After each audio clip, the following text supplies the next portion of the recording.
Good day and welcome back to another DB Legends video. In this video we're going to be taking a look at basically an idea, or giving players an idea of when are you ready for PvP. So when are you ready to take on PvP?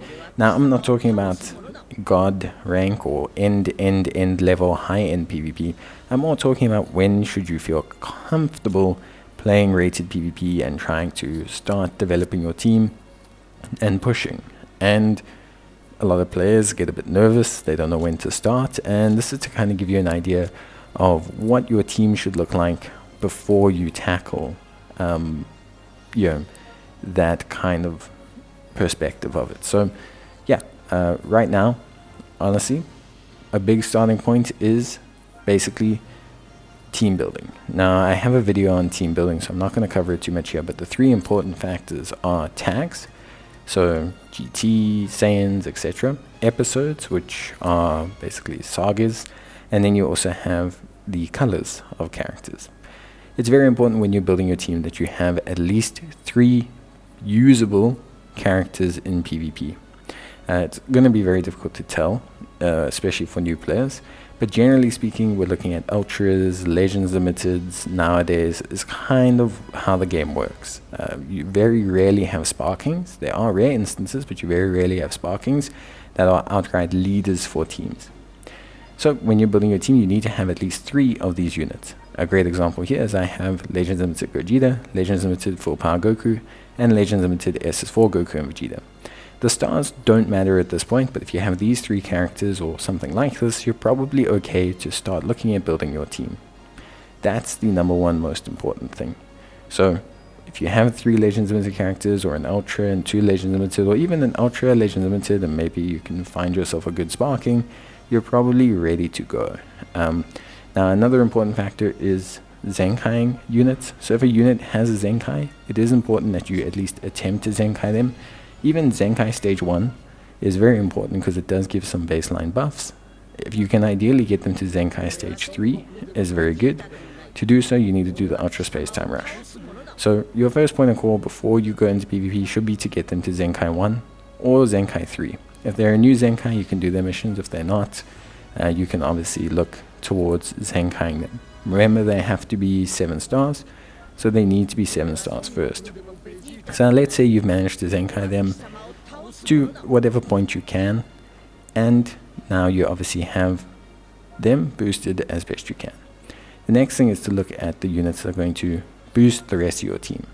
So PvP is not always about having 6 usable units. Sometimes players will run teams where they have 6 usable units, but generally it's about 3 usable units that are very strong, that are being boosted by 3 other category characters. I did a video recently on how boost characters work, and I'll leave a link to that in the top right hand corner. But essentially, to make life a little bit simple for you, we are going to build our team to boost our 3 main units, being the Gogeta, the SS4 Duo, and the SS4 Full Power Goku.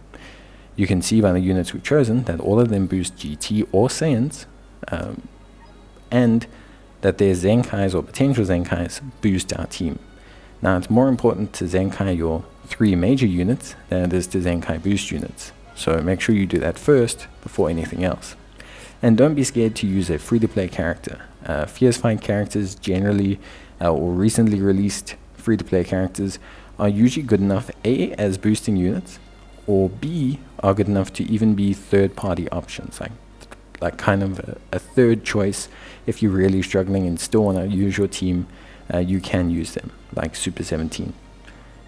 Next, or when you're determining your boost, make sure that they affect your tags, your categories, or your typings. And with Zenkais, just be careful because units have to meet both requirements to be a Zenkai. Once you've chosen up your team, once you have an appropriate boost, I would say if you got a boost of around 1,500% before leader being chosen, etc., maybe 1,600%, that's a good starting point. Again, it's very difficult to measure because you want boosts in certain categories. You know, that's more about my team building video, but it's to give you a rough idea of where to begin. Next, you need to look at gear. Now, gear is very simple. Go Google a video and build gear. It's not hard. Go Google anyone. better players than me as well. I do build videos, but honestly, you can probably just Google better ones. Get gear. Now, gear does not have to be God rank. To start PvP, I would look, honestly, if you have S rank gear, which is relatively easy to get, or if you're really brand new, A rank gear, you're probably okay to start. Most times, the difference between A rank, S rank, and Z rank can be quite large, but it's generally around 6 to 8% depending on the stat category.